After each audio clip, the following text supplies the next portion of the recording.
قرآن مجید نے کہا یا ایھا الذین آمنوا ان تتقوا اللہ یجعل لکم فرقان. میرا دل کرتا ہے کہ امت مسلمہ اس آیت کو یاد کر لے. رب فرماتا ہے اے ایمان والو اگر تم اللہ سے ڈرو گے نا تو اللہ تعالیٰ تمہیں حق اور باطل میں تمیز کرنے کی قوت عطا فرما دے گا. تم اپنے دل میں رب کو جواب دینے کا تصور پیدا کرو, اللہ تمہارے فیصلے درست کرا دے گا. اور میرے نبی پاک صلی اللہ تعالیٰ علیہ وسلم نے فرمایا یہ جو اللہ کا خوف ہے نا یہ حکمت کی بنیاد ہے, یہ دانائی کی بنیاد. اللہ کا خوف ہے یہ بنیاد ہے, اس کی وجہ سے لوگ دانا ہوتے ہیں. اگر وہ رب کریم سے ڈرنے لگے تو اللہ انہیں بصیرت کی روشنی دے گا. کیوں فیصلے درست تھے سارے سیدنا صدیق اکبر کے؟ اس لیے درست تھے کہ ان کے دلوں میں رب کا خوف موجود تھا. ہاتھوں سے نکل گئے بڑے لوگ, بڑی چیزیں نکل گئی. ہماری تیاری ہے سب کی, وہاں جانے سے کسی کو مفر نہیں اور کسی کو مکر نہیں. جانا ہے اپنی زندگی کے اندر خشیت الہی. کچھ کام فقط اس لیے چھوڑ دیں, کوئی ہمیں روکنے والا نہیں, ٹوکنے والا نہیں, منع کرنے والا نہیں, دیکھنے والا نہیں, اس لیے چھوڑ دو کہ میرا رب نہ ناراض ہو جائے.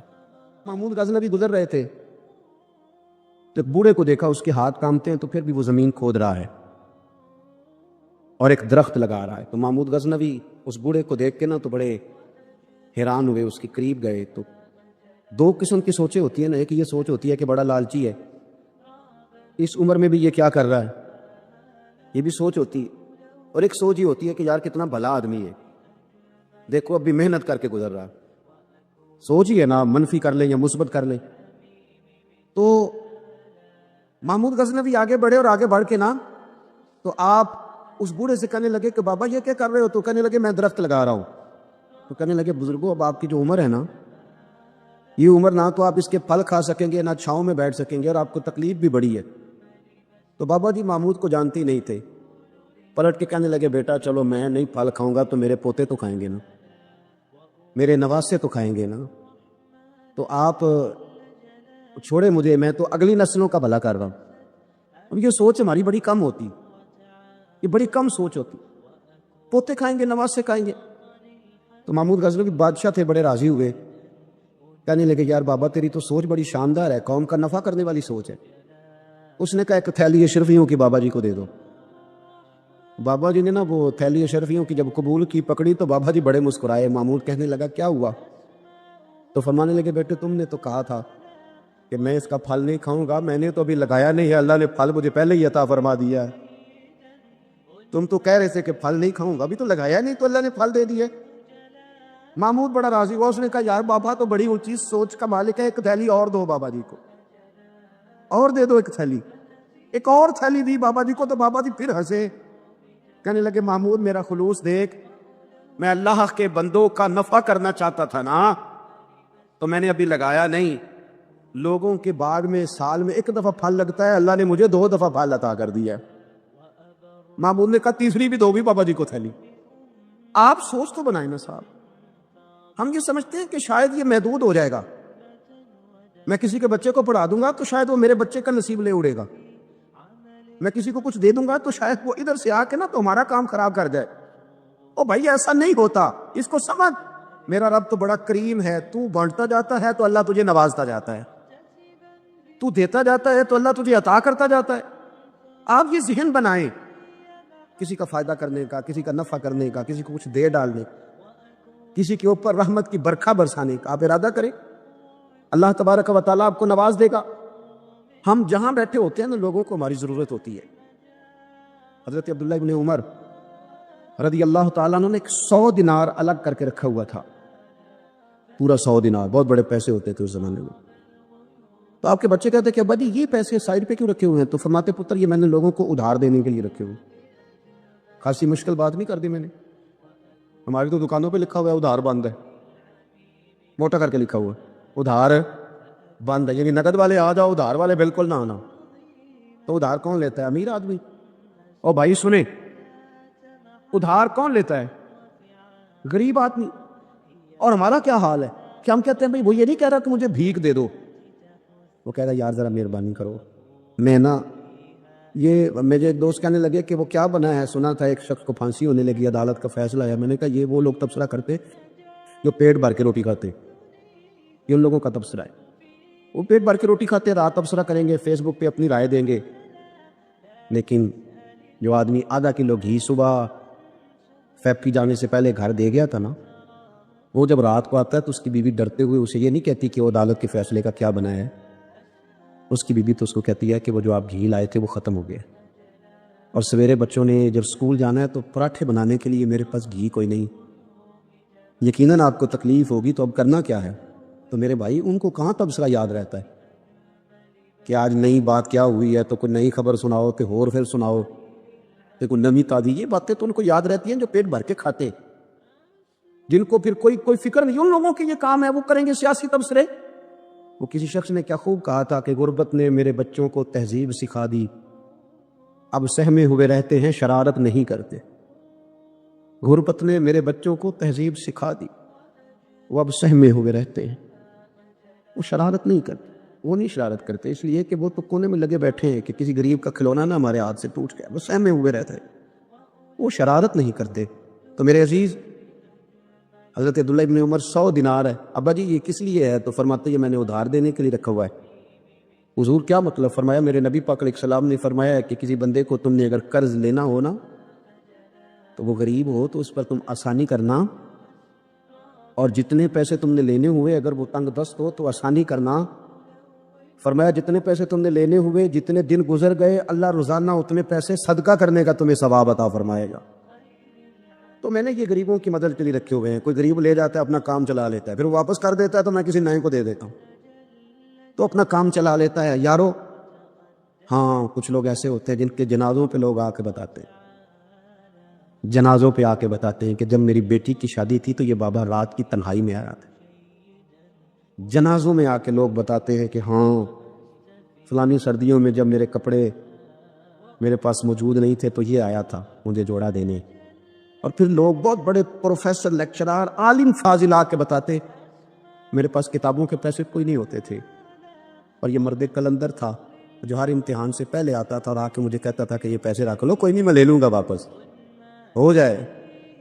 یار کسی کو آسانی دینے کا ارادہ تو کریں۔ مسلم شریف کی حدیث ہے، میرے رسول کریم سید عالم صلی اللہ تعالیٰ علیہ وسلم نے ارشاد فرمایا کہ تاجر قیامت میں اللہ کی بارگاہ میں کھڑا کیا جائے گا تو اللہ فرمائے گا جاؤ میں نے تمہیں جنت دے دی، جاؤ جنت میں۔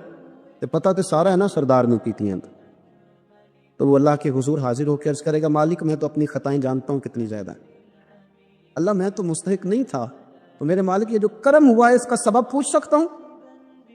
سبب کیا ہے اس کرم کا، اس رحمت کا؟ تو رب کریم ارشاد فرمائیں گے کہ جب تم نے دکان پہ جو سیل مین رکھے ہوئے تھے، جب تم ان کو بھیجتے تھے لوگوں سے پیسے لانے کے لیے، یا ریکوری کرنا کہتے کہ گرائی بھی عقیدہ ہے، تو وہ جب تم بھیجتے تھے لوگوں کو تو کیا کہہ کے بھیجتے تھے؟ ذرا بتاؤ تو صحیح، تاجر ہے، سادہ آدمی ہے، تو وہ کہتا ہے اللہ میرے دل میں تیرے بندوں کا بڑا خیال تھا تو میں یہ کہہ کے بھیجا کرتا تھا کہ جس کے پاس ہوئے اس سے لے لینا، اور جو تنگ دست ہوا نا اسے تنگ نہ کرنا، اگلی دفعہ لے لیں گے۔ تو رب کریم فرمائے گا تو میرے بندوں پہ آسانیاں کرتا تھا تو میں تیرے اوپر آسانی نہ کروں؟ یہ مسلم شریف کی حدیث ہے، میں آسانی نہ کروں؟ وہ تیرا یہ لفظ کہ جو تنگ دست ہے اسے وسعت دے دو، کوئی نہیں کل پرسوں ترسوں آ جائے گے، فرمایا بس اسی کی برکت سے آج میں نے تجھے جنت دینے کا ارادہ کر لیا۔ میں کبھی کبھی محسوس کرتا ہوں ہمارے احساسات میں تیزی کے ساتھ تنگی آئی ہے، سوچ کا دائرہ کار محدود ہوا ہے، محدود کہ ہم تھوڑے سے مذہبی لوگ ہیں نا، ہر آدمی کا اپنا شعبہ ہوتا ہے، آپ کا بھی شعبہ ہوگا۔ لوگ کہتے ہیں حضرت جی ٹائم دے دے، سیالکوٹ میں فلانی جگہ پہ محفل کرنی ہے، تو میں کہتا ہوں کہ یار وہاں محفل ہوتی ہے وہیں آ جانا، کہتے نہیں ہم نے اپنی کرنی ہے، تو میں کہتا ہوں وہ کس کی ہے؟ یعنی وہ جو آپ نے اپنی کرنی ہے، یعنی اس مسجد میں آپ آئے تھے تو اب آپ اس مسجد میں بھی آئیں، تو صاحب میں آپ کے محلے میں آتا جی وہ مسجد جو تھی نا وہ جنوب والی تھی، اب شمال والی میں ٹائم دے، وہ ان کی مسجد میں آپ آئے تھے، فلانے علامہ صاحب کی ہماری تو نہیں آئے۔ اور میں نے کہا یار بس کرو، مسجدیں بھی جب تقسیم ہونے لگ گئی، یہ بھی تقسیم ہوگی کہ وہ اس کی اور یہ اس کی ہے، یعنی آپ اندازہ کریں کہ ہماری یہ سوچ ہے کہ اس میں بھی کہیں کوئی ایسا عنصر نہ ہو کہ کوئی اجتماعیت کہیں نظر آ جائے، اور یار ایسے تو نہ کرو، یہ ایک مذہبی اجتماع ہوتا ہے، اس کے اندر بھی لوگ کہتے ہیں کہ انتظامیہ دعوت دے گی، یہ کس کے دین کا کام ہو رہا ہے؟ اللہ اور اس کے رسول کے. تو اس کی انتظامیہ کچھ 6 بندوں پہ مشتمل ہونی چاہیے کہ ساری امت انتظامیہ ہونی چاہیے؟ لیکن ہم نے نا یہاں بھی تقسیم کر دی، یہاں بھی گروہ بندی کر دی، یہاں بھی ہمارا مزاج اور طرح کا بن گیا. اگر آپ کا دل بڑا ہو جائے، تھوڑا اللہ کے بندوں کو آسانی دے. میں کہا کرتا ہوں جنت بہت بڑی ہے میرے بھائی، مہربانی کر ذرا دوسرے کو بھی جگہ دے، وہ بھی جنت میں داخل ہو جائے. وہ بڑی وسیع ہے، تو تھوڑی مہربانی کر، اتنا محدود نہ کر اس کو، تھوڑی سی نا آسانی کر. اللہ بڑا کریم ہے، جگہ دے انشاءاللہ تعالیٰ. جو کسی اور کا مرید ہے وہ بھی جنت میں جائے گا اللہ کے فضل سے، وہ بھی جائے گا، پر تھوڑی گنجائش دے، محل لے کے وہ بھی جائے گا. ہم نے تو بڑا محدود کر کے رکھا ہوگا. میرا خیال ہے مشکل سے 25-30 لوگ ہیں اگر ہم جانے دو اپنے محلے میں سے، باقی تو سب کے لیے ہم نے بین کر دیا. خدا را یوں نہ کرے، اس سے دقت ہوگی. داتا گانجی بخش علی حجویری رحمت اللہ تعالیٰ علیہ کشف المعجوب میں فرماتے ہیں کہ ایک شخص نا پہاڑ کی چوٹی پہ عبادت کرتا تھا، تو لوگ اس سے ملنے کے لیے جایا کرتے تھے. تو رستے میں نا ڈھلان بڑی سخت تھی، لوگ اس کے اوپر سے جب چڑھ کے جاتے نا تو اکثر لوگ گر جاتے. اس کے دل میں ایک دن خیال آیا کہ یہ ڈھلان نہ ہوتی تو کیا ہوتا. تو رب کریم نے اس وقت کے پیغمبر علیہ السلام کو وہی فرمائی کہ اسے کہو تو میری تخلیق پہ اعتراض کرتا ہے، نہ ہوتا تو کیا ہوتا. فرمایا اسے کہہ دو کہ تیرا نام میں نے اپنے نیک بندوں کی صف سے کاٹ کر نافرمانوں کی صف میں لکھ دیا.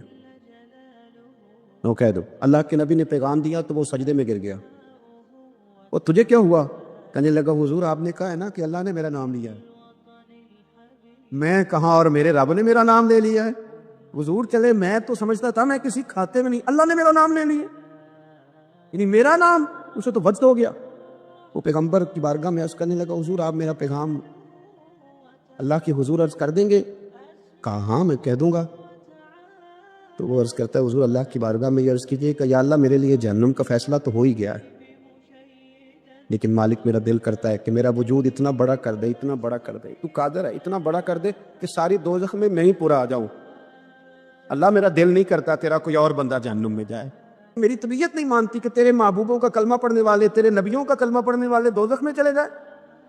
اللہ تو ساری دوزخ میرا وجود بڑا کر کے نا تو بھر دے. آواز قدرت آئی، نبی سے فرما دیجئے کہ یہ اگر میرے بندوں سے اتنا پیار کرتا ہے تو میں اس سے پیار نہ کروں.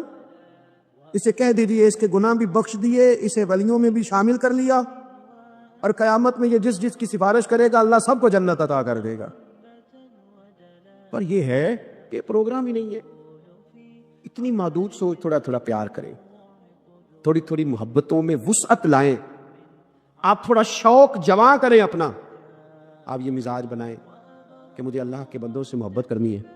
علامہ اقبال کہنے لگے خدا کے بندے تو ہیں ہزاروں اور بنوں میں پھرتے ہیں مارے مارے. میں تو اس کا بندہ بنوں گا جس کو خدا کے بندوں سے پیار ہوگا. اپنے مسلمان بھائی کے لیے اپنے دل کے اندر نرمی لائیں. لوگوں کی کمزوریاں دیکھیں گے تو آپ 1 منٹ بھی کسی کے ساتھ نہیں چل سکتے، اور یہ حال میرا بھی ہے اور آپ کا بھی ہے. تو اگر کوئی ہماری کمزوری دیکھ لیتے وہ چل سکتا ہے ہمارے ساتھ. میں اکثر کہا کرتا ہوں کہ اگر ہمارے ایپ کھول جائیں تو لوگ ہم سے ہاتھ نہ ملائیں. اگر ہمارے اندر کی باتیں کبھی باہر نکل آئیں تو شاید لوگ ہمیں ملک بدر کر دیں کہ تم اس قابل نہیں ہو کہ دھرتی پہ رہ سکو. تو یارو اتنی کمزوریوں کے باوجود اگر اللہ نے ہماری پردہ پوشی کی ہے تو چل تو بھی کسی کی کمزوری کے باوجود اس کے ساتھ نیکی کر. تو بھی اس کی کمزوری. میں نے ایک ہاسپٹل میں ایک نوجوان کو دیکھا، ڈاکٹروں کے آنے پر بھی لوگ خوش ہوتے ہیں. ایک دفعہ میں ایک ہاسپٹل میں بیٹھا تھا تو ایک نوجوان آیا تو میں نے دیکھا اسے دیکھتے ہی لوگ خوش ہونے لگے. اور کوئی علامہ صاحب نہیں، صوفی صاحب نہیں، پیر صاحب نہیں، کلین شیف آدمی ہے. ابھی میں نے عجیب سے اس کے حوال دیکھے. وہ کسی کو کھانا دیتا، کوئی بچہ ہوتا تو اس کو ٹافیاں دیتا، کسی کو کہتا کہ وہ تیری رپورٹ آ گئی، یا کچھ بھی نہیں آیا تو ایسے ہی ٹینشن لے رہا. کسی کو کوئی جملہ کہہ دیتا، کسی کو کوئی جملہ کہہ دیتا. وہ اپنی مستی میں آیا، آ کے چلا گیا. تو میں نے پوچھا یہ کون ہے؟ کہنے لگے کوئی بھی نہیں، ویسے اس کا شوق ہے، یہ آ جاتا ہے. تو میں نے کہا یہ ویسے نہیں ہے، یہ اللہ کا کوئی خاص بندہ ہے. جو لوگ بستروں پہ مایوس پڑے ہوں وہ جس کا چہرہ دیکھ کے خوش ہو جائیں. میرے رسول پاک نے فرمایا ہے کہ اگر تو نے میرے کے دل میں خوشی ڈال دی تو اللہ تجھے 60 سال کی نفلی عبادت کا ثواب عطا کرے گا. اگر میرے مومن کے دل میں تم نے خوشی ڈال دی تو 60 سال کی نفلی عبادت، بے ریا نفلی. امام غزالی حدیث لائے 60 سال کی نفلی عبادت کا ثواب. او یارو مہربانی کرو، آؤ تھوڑا سا نا دکھ سمیٹنے کی کوشش کرے. آؤ اپنی مسکراہٹ کے اندر اپنی بہت ساری پریشانیوں کو چھپائیں اور تھوڑا تھوڑا زخم پر مرہم رکھنے کا ارادہ کرے. کوئی ضروری تو نہیں نا یار کہ انسان خود غرضی کی زندگی جیے. وہ ایک چھوٹی سی دنیا بات کرے, اپنی دنیا کو بڑا کیوں نہیں کرتا؟ تو تھوڑا تھوڑا کر کے آگے کیوں نہیں نکلتا؟ میں اور آپ اس نبی کے ماننے والے ہیں, اس پیغمبر کے کہ حضرت بلال کہتے ہیں کہ بی بی کا تیل بہہ گیا تھا, زمین پی گئی تھی تو وہ رو رہی تھی. میرے رسول کا نام بھی نہیں پوچھا, غریب سی عورت ہے یہودی کی مولاد, اور یہاں کیوں کھڑی ہو, کیوں رو رہے ہو؟ عرض کرنے لگی وہ میں تیل لینے آئی تھی 4-5 دینار کا, تو وہ ایڑی میری لگی ہے کسی پتھر سے تو بہہ گیا ہے, تو زمین پی گئی ہے. میرے نبی پاک نے فرمایا بلال جا گھر سے پیسے لا, اسے دے تاکہ تیل خرید لے. اس نے تیل خرید لیا تو اس کو دیا, تو پھر رونے لگی. اب کیوں روتی ہو؟ تو کہنے لگی مار تو اب بھی پڑ جائے گی, میں غریب ہوں. تو میری مالکن کہے گی تو دیر سے کیوں آئی؟ حضرت بلال کہتے ہیں قربان جاؤں وہ نبی جن کے استقبال کے لیے 70 ہزار فرشتے معراج کی رات آسمان کے دروازوں پہ کھڑے رہے, وہ پیغمبر جن کی زیارت کے لیے انبیاء دعائیں مانگے, وہ محبوب جن کو اللہ پیغام دے دے کہ محبوب آجا رب تیری ملاقات کا شوق رکھتا ہے, وہ محبوب فرمانے لگے چل نہ بتا تیرا گھر کہاں ہے, میں تیری سفارش کر کے آتا. حضرت بلال کہتے سادے کپڑے, کوئی جانتا نہیں, کوئی نام نہیں, پرانا سا دوپٹہ, بی بی آگے آگے اور مدینے والے رسول پیچھے پیچھے. وہ سارا مدینہ گزار کے لے گئی. تیری صورت تیری سیرت زمانے سے نرالی ہے, اور تیری ہر ایک ادا پیارے ادائے بے مثالی ہے. کہتے لے گئی وہ سارا کچھ گزار کے, اور یہودن کے دروازے پہ لے کے چلی گئی. حضور کو تھوڑا ہی عرصہ ہوا تھا مدینہ شریف تشریف لائے, دروازے کو دستک دی, وہ باہر آئی تو محبوب نے بس نہ یوں آنکھیں ذرا اٹھائیں, تے پہلی نظر ہی لٹ لیا ماہی تیرے ہار شنگارا, قاتل نین تے ناگن زلفاں پئیاں مارن دوروں ہی ماراں, تے کسے نو کول نہ پھٹکن دتا تیرے حسن دے پہرے داراں. آزم تو کلا ہی نہیں ہے تے ہوئے پھر قتل ہزاراں. ایک دفعہ نظر اٹھائی, پھر نظر مبارک جھکا لی. فرمانے لگے یہ تیری ملازم ہے کا میری ہے, کہ اسی غلطی کوئی نہیں, بیچاری کو تیل گر گیا تھا, نیا خریدتے دیر ہو گئی, اسے کچھ کہنا نہ. بی بی کہتی ہے ڈاڈی میں بھی بڑی تھی پر حضور آ گئے, میں جانتی بھی نہیں تھی, پر میں نے کہا ابھی میں کچھ بھی نہیں کہوں گی. رسول کریم یہ بات کہہ کے واپس لوٹے تو مالکن ملازمہ دونوں دیکھنے لگی کہ یہ کون تھے. وہ سنا کے سخن اور دکھا کے پھبن, سب پھوک گئے مورا تن من دھن. یہ کون تھے؟ اتنے جملے کہہ کے چلے گئے. حضرت بلال کہتے میں پیچھے تھا تو اس نے میرا پلو تھام لیا, کہنے لگی غلام یہ کون تھے؟ تو کہا نہیں جانتی, یہی تو رسول کریم ہے. دوڑ کے حضور کے قریب گئی اور جا کے کہنے لگی محبوبہ دروازے تک آئے ہو تب کرم فرماؤ نہ, ہمیں کلمہ ہی پڑھاتے جاؤ. نے تو یہ انداز ہی پہلی دفعہ دیکھا ہے.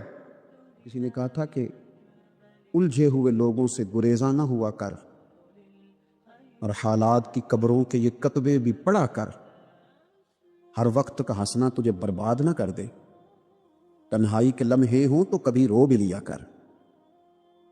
کبھی اکیلے میں نا رونا بھی چاہیے. یہ جو رونا ہوتا ہے نا, رونا دل دی میل گواوے, نالے وچھڑے یار ملاوے.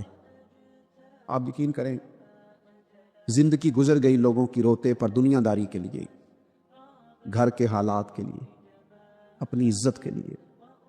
کاش کبھی رب کے لیے بھی روئے ہوتے, کبھی اس کے خوف میں روئے ہوتے. نبی پاک علیہ السلام کے صحابہ پر نہ خوف طاری تھا اللہ کا, اور وہ خوف غلبہ کرتا تھا. باتوں میں نہیں, تقریروں میں نہیں, نشستن گفتن برخاستن نہیں, لوگوں کو دکھانے بتانے کے لیے نہیں, اپنے دنیاوی معاملات کو بہتر کرنے کے لیے نہیں, بلکہ رب کا خوف ان لوگوں پر طاری ہوتا تھا. اللہ کے محبوب علیہ الصلوۃ والسلام نے نا آیہ مقدسہ تلاوت کی, یا ایھا الذین آمنوا قوا انفسکم واہلیکم نارا وقودھا الناس والحجارہ. اے ایمان والو خود بھی دوزخ کی آگ سے بچو اور اپنے گھر والوں کو بھی بچاؤ, اور اس آگ سے بچو جس کا ایندھن آدمی اور پتھر ہیں. تو ایک نوجوان صحابی نے سنا تو وہ ڈر گئے, کانپ گئے, اتنا ڈرے کہ کانپ کر بھی ہوش ہو گئے قرآن پاک سن کر. حضور علیہ السلام نے ان کے دل پر ہاتھ رکھا تو دل دھڑک رہا تھا. حضور فرمانے لگے پڑھنا کلمہ لا الہ الا اللہ محمد الرسول اللہ صلی اللہ تعالیٰ علیہ وسلم. صحابہ نے عرض کی یا رسول اللہ صلی اللہ علیہ وسلم جی ہم سے سبقت لے کے آ. حضور فرمانے لگے یہ رب سے ڈرا ہے, رب نے اس کے لیے جنت کا فیصلہ فرما دیا. رونے والا ایک بھی ہو تو باقیوں کا بھی کام بن جائے. ایک ہو نا جس کی آنکھوں میں آنسو, کوئی یار کے لیے روئے, کوئی محبوب کے لیے روئے, کوئی حضور کے مدینے کے لیے روئے, کوئی بیت اللہ کی حاضری کے لیے روئے, کوئی اس لیے روئے کہ رب راضی ہو جائے، کوئی اس لیے روئے کہ وہ کرم نوازی کر دے، کوئی اس لیے روئے کہ وہ مجھ سے حساب نہ مانگ لے۔ اگر طبیعت نے یہ بات، نبی پاک صلی اللہ تعالیٰ علیہ وآلہ وسلم تقریر فرما رہے تھے، حضور گفتگو کر رہے تھے، محفل میں بیٹھے ہوئے صحابہ میں سے ایک بندہ رو پڑا۔ اللہ کے پیارے رسول صلی اللہ تعالیٰ علیہ وسلم نے اس ایک شخص کے رونے پر ارشاد فرمایا، اگر آج تمہارے درمیان وہ تمام مومن موجود ہوتے جن کے گناہ پہاڑوں کے برابر ہیں، تو اللہ تعالیٰ اس بندے کے رونے کی برکت سے سب کے گناہوں کو معاف فرما دیتا۔ حضور فرمانے لگے، یہ رویا ہے نا، تو فرشتوں نے رب کی بارگاہ میں دعا کی ہے، مالک اس کی وجہ سے نا دوسروں کو بھی معافی عطا فرما، اس کی شفاعت قبول کر لے، دوسروں کیا کر۔ میرے دوستو، اپنے دل کو خشیت والا کریں۔ اور صحیح بخاری میں لفظ ہیں، نبی پاک صلی اللہ تعالیٰ علیہ وسلم نے فرمایا، ایک شخص تھا، بخاری مسلم میں موجود ہے، ایک بندہ تھا، اسے نا بڑا ڈر آتا تھا کہ رب جب سوال پوچھے گا تو میں نے کیا جواب دینے ہیں۔ اور ہمیں ہمارے نبی پاک علیہ السلام نے فرمایا بھی ہے، حضور نے فرمایا رب تم سے نا 5 سوال پوچھے گا قیامت کے دن، اپنے سامنے کھڑا کر کے۔ ساری تیاری لائق بچے بھی جب کر لیتے ہیں نا پیپر دینے کی، ذہین بچے ساری تیاری کر کے نا تو کمرہ امتحان میں جاتے ہوئے پھر بھی ڈرتے ہیں اور کہتے حضرت صاحب دعا کرنا میرا پیپر ہے۔ بچہ لائق بھی ہے، محنتی بھی ہے، تیاری بھی، لیکن ڈر آتا ہے۔ ڈر آتا تھا جب پیپر سٹارٹ ہوتے تھے نا تو کئی قسم کی ایکٹیویٹیز چھوڑ دی جاتی تھی، کھیل چھوڑ دیے جاتے تھے۔ میں نے دیکھا ہے بچے نمازیں شروع کر دیتے تھے، ڈر آتا ہے کہیں پیپر میں کمی نہ کوئی رہ جائے۔ دنیا کے پیپر کے بارے میں یہ معاملہ ہے، اور جب صبح قیامت سوال جواب کیے جائیں، حضور فرماتے 5 سوال رب پوچھے گا تم سے قیامت میں۔ سب سے پہلی بات، میں نے تمہیں عمر دی تھی، کہاں گزاری تم نے؟ ضائع کر دیا ٹائم سارا، ادھر ادھر بھاگتے آتے جاتے مال کماتے۔ اور پھر عمر میں ایک بہترین حصہ جوانی ہے، حضور فرماتے ایک سوال یہ ہوگا، دوسرا جوانی کہاں گزاری؟ اور تیسرا سوال پوچھا جائے گا، بتاؤ مال کہاں سے کمایا، ذرائع کیا تھے، جائز طریقہ اختیار کیا کہ ناجائز؟ اور چوتھا سوال یہ ہوگا، یہ بتاؤ تم نے خرچ کہاں کیا، اللہ نے اپنے فضل سے دیے تھے پیسے، تم نے ناجائز جگہ پہ تو نہیں لگا دیے؟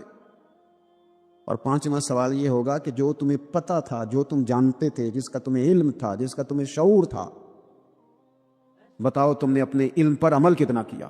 میرے عزیز، یہ 5 سوال نبی پاک علیہ السلام فرماتے ہیں۔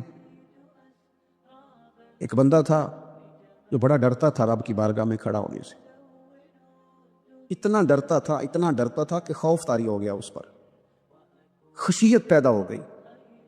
اس نے اپنے بچوں سے کہا جب میں مر جاؤں نا، یہ صحیح حدیث میں موجود ہے، جب میں مر جاؤں نا تو مجھے جلا دینا، اور پھر اگر میرے وجود کا کچھ حصہ بچ جائے تو اسے پیس دینا، پھر اسے ہوا میں اڑا دینا، مجھے ختم کر دینا، میں اپنے رب کی بارگاہ میں کھڑا ہو کے سوالوں کا جواب نہیں دے سکتا۔ پتہ تے سارا ہے نا سردار نو کیتیاں دا، من لانم کے من دانم، جو اعمال کیے ہیں اس کی خبر تو ہے نا، باقیوں کو شک ہے کہ اس میں گناہ کیا ہوگا، پر ہمیں اپنا تو پاک ہے نا،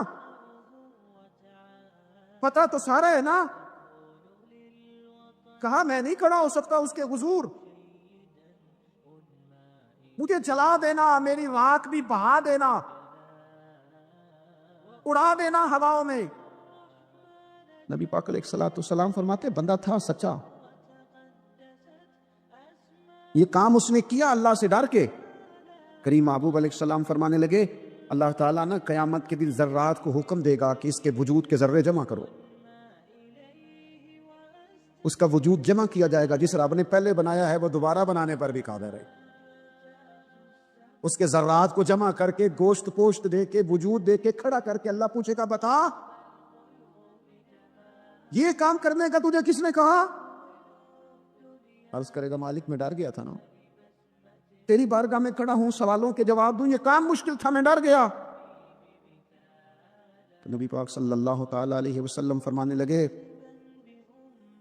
رب فرمائے گا فرشتو کہ میرا بندہ نہ سچ کہتا ہے، یہ واقعی مجھ سے ڈر گیا تھا، گواہ ہو جاؤ میں نے اس کے لیے جنت کا فیصلہ کر دیا۔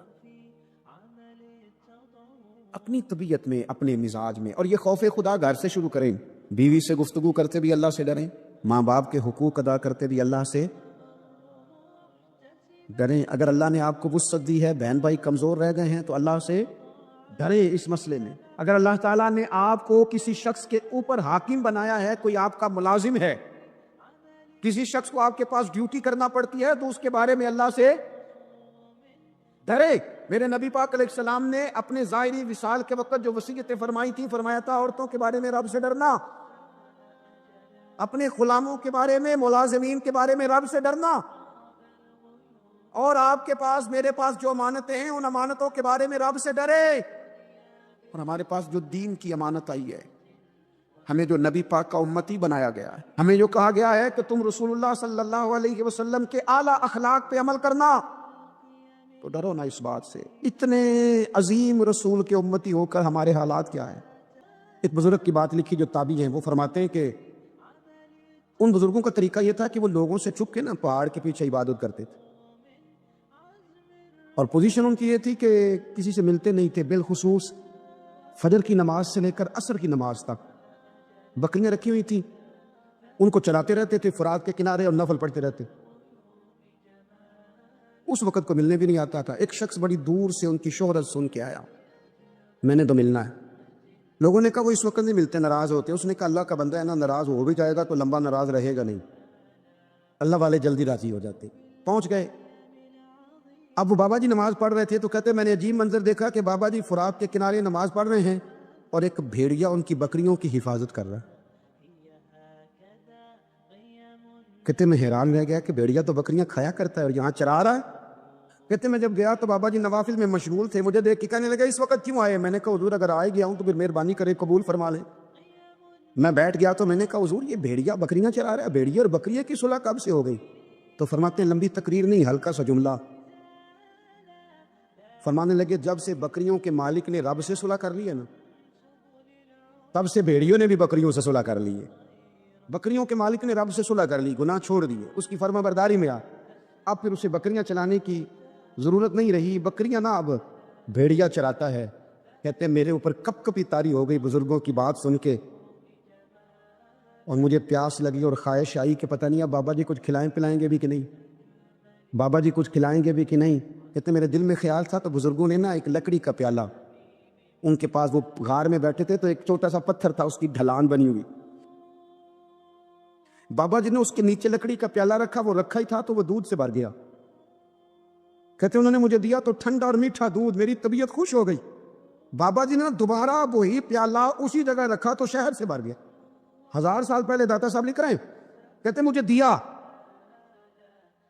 میں نے فوراً کہا، میں نے کہا حضور یہ دودھ تو گائیں بھینس دیتی ہے، پہاڑوں سے تو نہیں نکلا کرتا، اور شہد تو شہد کی مکھیاں دیتی ہیں، پتھروں سے تو نہیں نکلتا، یہ آپ کہاں سے نکال رہے ہیں؟ تو کہتے ہیں وہ قرآن مجید پڑھنے لگے. وَإِذِ مُوسَىٰ لِقَوْمِهِ، جب موسیٰ کی قوم نے ان سے پانی مانگا، فرمانے لگے موسیٰ کی نافرمان قوم پانی مانگے، حضرت موسیٰ پتھر پہ ڈنڈا مارے تو اللہ وہاں سے 12 چشمے جاری کر دے. جو رب حضرت موسیٰ کی نافرمان قوم کے لیے پتھر اور پہاڑوں سے چشمے نکال دیتا ہے نا، وہ محمد عربی کے غلاموں کے لیے پتھر اور پہاڑوں سے دودھ اور شہد بھی نکال دیا کرتا ہے. وہ بزرگ کہنے لگے بس بات یہ ہے کہ آج بھی ہو اگر ابراہیم کا ایمان پیدا تو آگ کر سکتی ہے اندازے کلیستہ پیدا. کہنے لگا حضور پھر میرے لیے بھی دعا کریں. آپ فرمانے لگے پھر دعا نہ کرا تو مدینے والے کی غلامی شروع کر، تو نبی کریم کی غلامی شروع کر، تو رسول پاک کی غلامی شروع کر. ایک بات علم، پھر فرمایا اللہ رسول سے محبت، پھر فرمایا حضور کی غلامی. اس سے سارے مکاشفات کھلیں گے، اس سے سارے مشاہدات کھلیں گے، اسی سے کرامتیں ملیں گی، اسی سے مقبولیت ہوگی، اسی سے اللہ نبی کی بارگاہ میں درجہ ملے گا. پھر داتا صاحب آگے بڑھتے فرماتے فقر بھوکے رہنے کا نام نہیں. پورا باب بند ہے داتا صاحب. فرماتے فقیری بھوکے رہنے، اور کیا بات ہے. کئی دفعہ میں نے کشف الموجود پڑھی، کئی دفعہ پڑھی، اللہ جانتا ہے، لیکن جب پڑھتے ہیں نا کوئی نئی بات ہی ملتی. رات پڑھی تو ایک نئی بات سامنے آئی. داتا صاحب نے نا حضرت ابوبکر صدیق کا ایک قول لکھا ہے. حضرت ابوبکر صدیق اللہ کی بارگاہ میں دعا کرتے، کہتے یا اللہ مجھے پیسے زیادہ دے. اللہ اکبر. انداز لے کے داتا صاحب نے لکھا یا اللہ مجھے پیسے اللہ مجھے مال زیادہ دے پر مالک مجھے مال کی محبت نہ دینا. عجیب دعا ہے بھئی یہ بھی. اللہ پیسے دے پر پیسوں کی محبت. اب داتا صاحب نے لکھا ہے ناراض ہونا ہوا تو داتا صاحب سے ہونا. داتا صاحب کہتے ہیں میں نے ایسے امیر دیکھے ہیں جن کے پاس دولت تو ہے پر انہیں دولت سے پیار نہیں. میں نے ایسے غریب دیکھے ہیں جن کے پاس پیسے تھوڑے ہیں پر پیسوں سے عشق کرتے. یہ داتا صاحب نے لکھا ہے. ناراض ہونا تو ان سے ہونا. میں نے ایسے امیر دیکھے ہیں دولت ہے پر دولت سے پیار اگر اللہ نے دی ہے تو انہیں بانٹنا بھی آتا ہے, انہیں سخاوت کرنا بھی آتا ہے, کھلانا بھی آتا ہے. لیکن کچھ ایسے غریب دیکھے ہیں پیسے تھوڑے ہیں اور اللہ جانتا ہے عشق بڑا ہے دولت سے, وہ جیب سے باہر نکالنے کو تیار ہے. یہ داتا صاحب نے لکھا ہے. فرماتے ہیں فقر اس کا نام نہیں کہ تیرے پر پیسے نہیں, دولت نہیں, بلکہ فقیری تو اس بات کا نام ہے کہ تجھے دولت سے پیار نہیں, تجھے دولت سے محبت, اس کا نام فقر ہے. تو میرے بھائی ہم لوگوں نے اپنے بزرگوں کو چھوٹے دائرے میں بند کر دیا. یہ ان کا دائرہ نہیں تھا. چلیں جی آگے بڑھتے ہیں. 5ویں بات داتا گانی بخش علی اجمیری. 5ویں بات داتا صاحب فرماتے ہیں کہ اپنی زندگی میں فقیر درویش کسی دنیا دار کے سامنے ہاتھ نہیں پھیلاتا, اپنی سفید پوشی بچا کے رکھتا ہے, وہ ہاتھ نہیں پھیلاتا. میں نے آپ کو بڑی دفعہ وہ بات سنائی اور مجھے اس جملے سے عشق ہے. خواجہ قطب الدین بختیار کاکی کہتے ہیں میں ایک دن پھٹے کپڑے پہن کے اپنے مرشد حضرت خواجہ معین الدین اجمیری کے پاس گیا تھا تو خواجہ صاحب فرمانے لگے قطب الدین یہ کیا لباس پہنا ہوا ہے, یہ کیا؟ میں نے کہا حضور کیا ہوا؟ فرمانے لگے قطب الدین یاد رکھ فقیری اس طرح کی کرنا کہ بادشاہی معلوم ہو. وہ یہ نہ سمجھے کہ بابے کو تو جوڑے کی ضرورت ہے, ایسے کپڑے نہ لے کے دے دوں. اس طرح کی فقیری کرنا کہ فقیری بادشاہی معلوم. یہ کیا بات ہوئی کہ رنگ روپ اس طرح کا اختیار کرنا کہ ترس آئے کہ چلو حضرت صاحب کو بندہ 500 دے ہی جائے مہربانی کر. یہ کوئی رویہ نہیں ہے دین کا. داتا گنج بخش علی اجمیری فرماتے ہیں اپنی ذات پر کبھی سوال کا دروازہ نہ کھولو. آپ فرماتے ہیں میرے مریدوں سے پوچھ لو, میں نے دینے کا مزاج بنایا ہے, لینے کا مزاج نہیں بنایا. فرماتے تھے اپنی ذات پر سوال کا دروازہ. کچھ لوگوں کی مجبوری ہوتی ہے قرض پکڑنا, قرض اٹھانا سنت ہے, ضرورت پڑ جائے تو قرض لینے میں منع. کچھ کی مجبوری ہے, کچھ کو شوق ہے. وہ اصل پیسے جو ہوتے ہیں وہ انہوں نے کونے میں رکھے ہوتے ہیں, اس سے 5,000 لے کے خرچ کر لیا, پھر دوسرے سے 5 لے کے اس کو دے دیا. ہمارے رشتے ہیں ضرورت کے, لالچ کے. جب تک لالچ پورا ہوتا ہے رشتہ ہوتا ہے. حالانکہ رشتے ضرورت کے نہیں ہونے چاہیے, رشتے عقیدت کے ہونے چاہیے, رشتے محبت کے ہونے چاہیے. اور روحانی زندگی میں اگر کوئی رشتہ لالچ کا ہو تو وہ تو 2 قدم نہیں چلتا, ٹوٹ جاتا ہے. عقیدت اور محبت اور احترام کا جو رشتہ ہوتا ہے وہ مضبوط ہوتا ہے, وہ ہمیشہ چلتا ہے, اس کے اندر پختگی ہوتی ہے. وفا اس رشتے کے اندر آتی ہے جس رشتے کے اندر کوئی لالچ ہے. ہمارے زمانے کے اندر یہ شور ہو گیا ہے کہ کام پیارا ہے چم نہیں پیارا. اس شور نے رشتوں میں کمزوری ڈال دی ہے, دراڑیں پیدا کرتی. ہم لوگوں کو پیار ہو گیا ہے سامنے والا کتنا, اور جب تک ہمارے کام کا کوئی شخص رہتا ہے تب تک ہمارا تعلق بھی رہتا ہے, اور جب وہ ہمارے کام کا نہیں ہوتا تب تک ہمارا اس کے ساتھ تعلق ٹوٹ جاتا ہے. یاد رکھیے میرے بھائی, جب رشتے کی یہ بنیاد ہو نا پھر اس میں وفا نہیں ہوتی. پھر اس میں وفا, آپ کہتے ہیں سامنے والا وفا نہیں کرنا, تو بھائی وفا کی بنیاد ہی نہیں تھی یہ رشتہ, یہ بنیاد نہیں تھا وفا کی, وفا کی بنیاد نہیں. اگر آپ تعلق رکھتے ہیں نا, یاد رکھیں اتنی دیر کے جتنی دیر کام چلتا ہے, جتنی دیر ہمارا کسی دوست کے ساتھ تعلق ہے, تو یہ رشتہ کمزور ہے, اس میں وفا نہیں ہوگی اور کسی نہ کسی جگہ پہ ٹوٹ جائے گا, کسی نہ کسی جگہ پہ آ کے ختم ہو جائے گا. رشتے لگانے کا لوگوں کو بہت شوق ہے, حالانکہ رشتہ لگانا اتنا مشکل نہیں جتنا نبھانا مشکل ہے. ہم ساری زندگی یہ ثابت کرنے کی کوشش کرتے رہتے ہیں کہ ہمارا جو فلاں آدمی سے تعلق ہے وہ بڑا مضبوط ہے. ہم یہ بتاتے رہتے ہیں کہ مجھے تجھ سے بڑا پیار, اور بتانا بھی چاہیے. نبی پاک صلی اللہ علیہ وسلم نے فرمایا جس سے محبت ہو اسے بتایا کرو کہ مجھے تجھ سے محبت ہے, تاکہ وہ بھی تم سے پیار کرے. یہ بتا دینا چاہیے. لیکن بتانے کا حکم ہے, ساری زندگی ثابت کرنے کا حکم نہیں. ہم ساری زندگی یہ ثابت کرتے رہتے ہیں کہ میں بڑا فرمانبردار ہوں آپ کا, میں بڑا تابع دار ہوں, میں آپ سے بڑی محبت کرتا ہوں. یہ ثابت کرتے رہتے ہیں. رشتے نبھانے سے بات بنتی ہے, ثابت کرنے سے بات نہیں بنتی. ایک تعلق کا پودا آپ نے لگایا زمین میں, چھوٹا سا پودا, اس کے سامنے کھڑے ہو کے آپ سارا دن کہتے رہیں کہ وہ پودے مجھے تجھ سے بڑی محبت ہے. میں تجھے بڑا چاہتا ہوں، میرا تیرے ساتھ بڑا رشتہ ہے، میرا تیرے ساتھ بڑا تعلق ہے، سارا دن پودے کو یہی کہتے رہے. اور چھوٹے سے پودے، مجھے تجھ سے بڑا پیار ہے، میں رات بھی تجھے خواب میں دیکھ رہا تھا، کل بھی مجھے تو یاد آ رہا تھا، پرسوں بھی مجھے تو یاد آ رہا تھا. تو اس سے وہ پودا پروان نہیں چڑھے گا. پروان چڑھانے کے لیے اسے پانی دینا ضروری ہے. پروان چڑھانے کے لیے اسے جڑی بوٹی سے بچانا ضروری ہے. اسے پروان چڑھانے کے لیے اس پودے کو دھوپ اور چھاؤں مناسب فراہم کرنا ضروری ہے. سارا دن ثابت کرنے سے پودا پروان نہیں چڑھے گا. میرے بھائی، رشتے بتانا چاہیے، ضروری ہے. نبی پاک صلی اللہ علیہ وسلم نے حکم دیا. ہم سارا دن ثابت کرتے رہتے ہیں، لیکن رشتے پروان چڑھانے کے لیے جس پانی کی ضرورت ہوتی ہے، جس دھوپ چھاؤں کی ضرورت ہوتی ہے، رشتوں کے بیچ جو جڑی بوٹی آ رہی ہوتی ہے اسے کاٹنے کی جو ضرورت ہوتی ہے، وہ کام ہم کرتے نہیں. ثابت کرنے سے رشتے مضبوط نہیں ہوتے. چاہے روزانہ آپ ملاقات کر کے ثابت کریں کہ مجھے پیار بہت زیادہ ہے، رشتے عمل کرنے سے مضبوط ہوتے ہیں. نبی پاک سید عالم صلی اللہ تعالی علیہ وسلم نے رشتوں کی مضبوطی کا حکم دیا ہے. عرض کی، یا رسول اللہ صلی اللہ علیہ وسلم. صحابی نے پوچھا، حضور مجھے سب سے زیادہ کس صدقے کا ثواب ملے گا؟ ترغیب و ترہیب میں حدیث موجود ہے.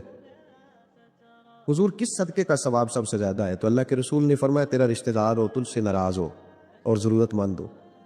تجھ سے ناراض ہو ضرورت مند ہو، تیرا اپنا، اس کو تو اگر صدقہ دے گا تو اللہ تجھے سب سے زیادہ اجر عطا فرمائے گا. اللہ تبارک و تعالیٰ نے قرآن مجید میں سیاپا کی دو قسمیں بیان کی اور فرمایا، دونوں کے ساتھ میرا وعدہ ہے کہ میں دونوں کے ساتھ اچھا سلوک کروں گا. یہ سارے ستارے ہیں، پر قسمیں دو ہیں. قسمیں دو، قبل الفتح اور بعد الفتح. تو ایک قسم وہ ہے جو فتح مکہ سے پہلے کلمہ پڑھ کے مسلمان ہوئی. ان لوگوں کی درجہ اللہ کی بارگاہ میں زیادہ ہے. جو فتح مکہ کے بعد مسلمان ہوئے، اگرچہ وعدہ ان کے ساتھ بھی رب کریم کا ہے، سارے ستارے ہیں، سارے عظمت والے، لیکن چونکہ فتح کے بعد آئے تو ان کا وہ والا درجہ، ان کا درجہ زیادہ ہے جنہوں نے اسلام کی غربتوں سے پیار کیا، جنہوں نے بھوک سے پیار کیا، جنہوں نے بدر کی تنہائیوں سے پیار کیا، جنہوں نے احد کے پتھروں سے پیار کیا. ان کا درجہ شریعت میں زیادہ ہے. صوفیاء یہ کہتے ہیں کہ اولاد کے ساتھ بھی اس تمنا کا رشتہ نہ رکھو کہ وہ میری وفادار ہوگی اور میری وہ کل کو خدمت کرے. کمیٹی نہ ڈالو کہ یہ بچے ہیں تو بڑے ہوں گے تو میں آرام سے بیٹھوں گا تو میری پینشن لگ جائے گی، یہ روٹی کما کے لائیں گے. یہ تو کمیٹی ہے، اولاد تو نہ ہوئی. کمیٹی نہ ڈالو، چھوڑو اس چکر کو. اولاد فرما بردار اگر ہوگی تو اپنے فائدے کے لیے ہو.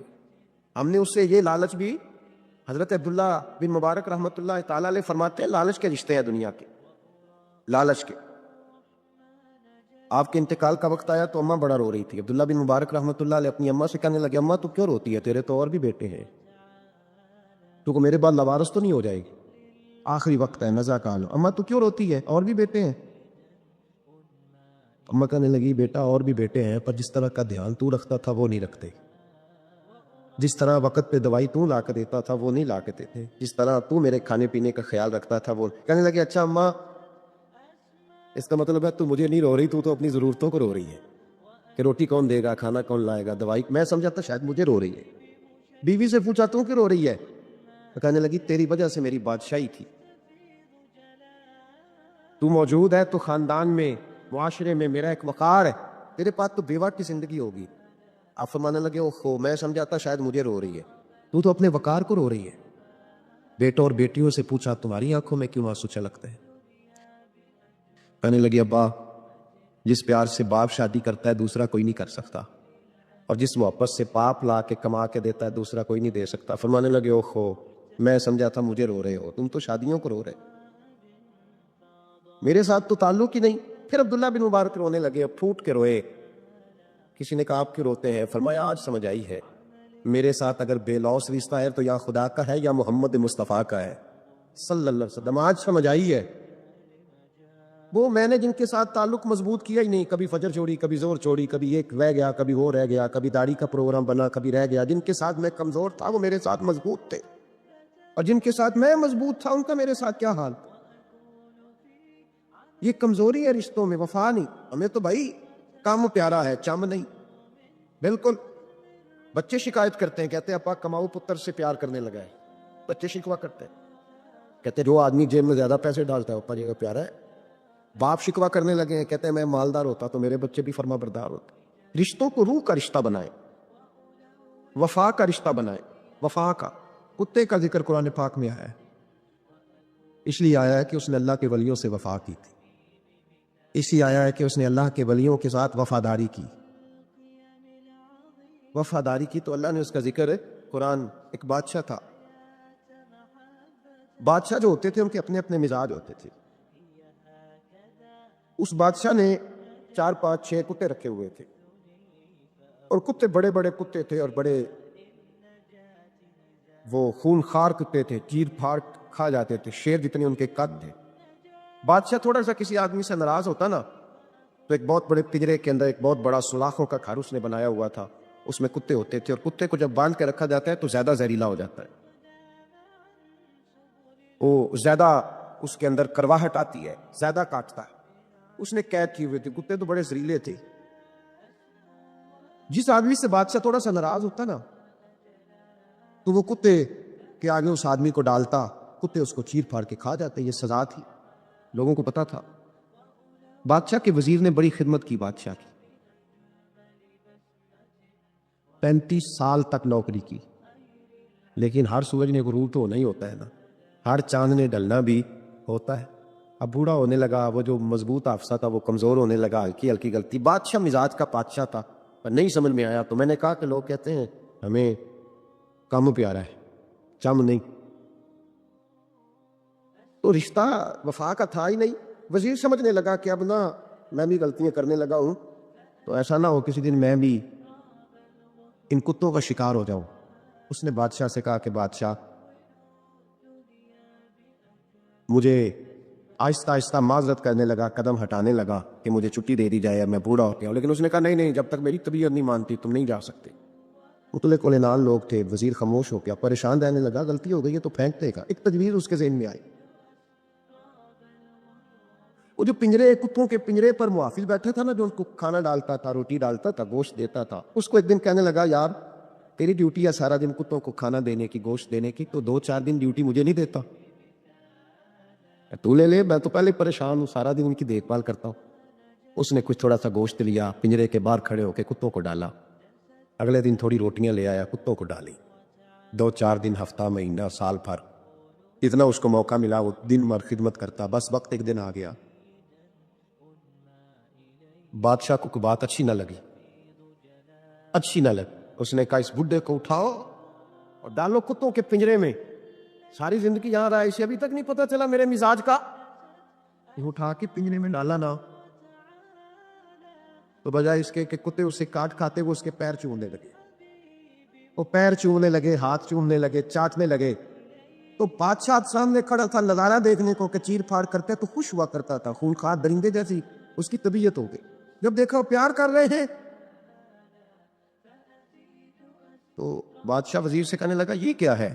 وزیر وہ پڑا، کہنے لگا تو سیاستدان تھا تو میں بھی سیاستدان تھا، ساری زندگی سیاست کی، لیکن دنیا داروں کے ساتھ رہا تو انجام یہ ہوا کہ مجھے اس پنجرے میں ڈال دیا گیا. دیکھ تو بہت بڑا سیانہ تھا اور میں بھی سمجھدار تھا، وزیر رہا، لیکن ہمارا روح کا رشتہ نہ بن سکا. ارے ہم سے تو یہ کتے ہی اچھے نکلے. تیری 40 35 سال خدمت کی تو تو نے کتوں کے آگے ڈال دیا. انہیں تو چند مہینے روٹی ڈالی ہے، میرے وفادار ہو گئے. چند مہینے روٹی جنہ تنا وچ عشق نہ رچیا، کتے ہونا تھی چنگے. جنہ تنا وچ عشق نہ رچیا، کتے ہونا تھی چنگے. مالک دے کر راکھی کر دے، صابر بھکے ننگے. اور بابا بلے شاہ صاحب فرماتے ہیں تو راتی جاگے تو شیخ صداوے، راتی جاگ دے کتے تے تیتھوں اتے مالک دا در مول نے چھڈ دے. پاویں مارو 100 100 جتے تے تیتھوں اتے رکھا سکھا کھا. دنے جار رکھاں دے چ ستے، تیتھوں اتے ایک برکی دا قدر پچھانن. پاویں مالک ہو من ستے، ایک برکی دا اوپر کھڑے ہو کے کام نہیں کرانا پڑتا کہ میں کھڑا رہوں گا تو کام صحیح ہوگا، جاؤں گا تو نہ. ایک برکی دا قدر پچھانن، پاویں مالک ہو من ستے. پھر اپنے آپ کو مخاطب کیا، کہنے لگے اٹھ بلیا، چل یار منا لے نہیں تے بازی لے گئے نہیں کتے. اٹھ بلیا چل یار منا لے نہیں تے بازی لے گئے نہیں، جلدی کر اٹھ جا، یہ تو آگے گزر گئے تجھ سے. بھائی یاد رکھ، رشتہ وفا کا ہو تو قائم رہتا ہے اور بے وفائی کا ہو تو ٹوٹ جاتا ہے. مدینے کے محبوب سید عالم صلی اللہ علیہ وسلم نے مکہ فتح کیا، شور ہو گیا، اذا جاء نصر اللہ والفتح، فتح ہو گئی، ان فتحنا لک فتحا مبینا کے جلوے نظر آنے لگے۔ آج عرب کا نقشہ بدل گیا، حالات تبدیل ہو گئے، دنیا بدل گئی۔ محبوب پاک سید عالم صلی اللہ علیہ وسلم اس شان سے مکے میں داخل ہوئے کہ ہر کونے سے نبی پاک کے نام کے نعرے بلند ہوتے تھے۔ ابھی 10 سال پہلے نبی پاک روتے ہوئے مکے سے نکلے تھے، 10 سال قبل روتے ہوئے گئے تھے، اور 2 غلام حضور کے ساتھ تھے۔ آج اسی مکے میں حضور آئے ہیں تو لگتا ہے پہاڑ اور پتھر بھی میرے رسول کے نعرے لگا رہے ہیں۔ تو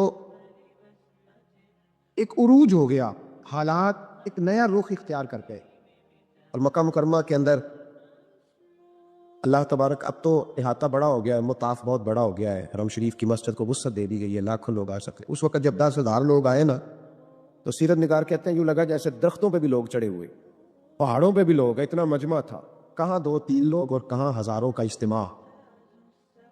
میرے نبی پاک صلی اللہ علیہ وسلم نے طواف کیا اونٹنی پہ بیٹھ کے کعبے کا، پھر میرے محبوب تشریف لائے اور حضور نے خانہ کعبہ کا دروازہ کھولا، پھر میرے نبی پاک نے بت توڑے، پھر میرے محبوب نے خانہ کعبہ کے دروازے میں کھڑے ہو کے خطبہ ارشاد فرمایا، پھر میرے رسول پاک صلی اللہ علیہ وسلم کے جلوے زمانے نے دیکھے۔ ان سارے حالات میں دنیا نے ایک وفا کا عجیب منظر دیکھا کہ اس موسم بہار میں نہ تو آواز حضرت ابو بکر کے نام کی بلند ہوئی، نہ عمر فاروق اور نہ مولا علی کے نام کی بلند ہوئی، اس مجمع عام میں محبوب پاک کی آواز گونجی تو رب کریم کے حبیب نے فرمایا اینا بلال، میرا بلال کہاں ہے؟ میرا بلال کہاں؟ اس کو بلاؤ نا، کدھر ہے بلال؟ عجیب رنگ وفا دیکھا نا لوگوں نے، یہ وفا، فرمایا بلال کدھر ہے؟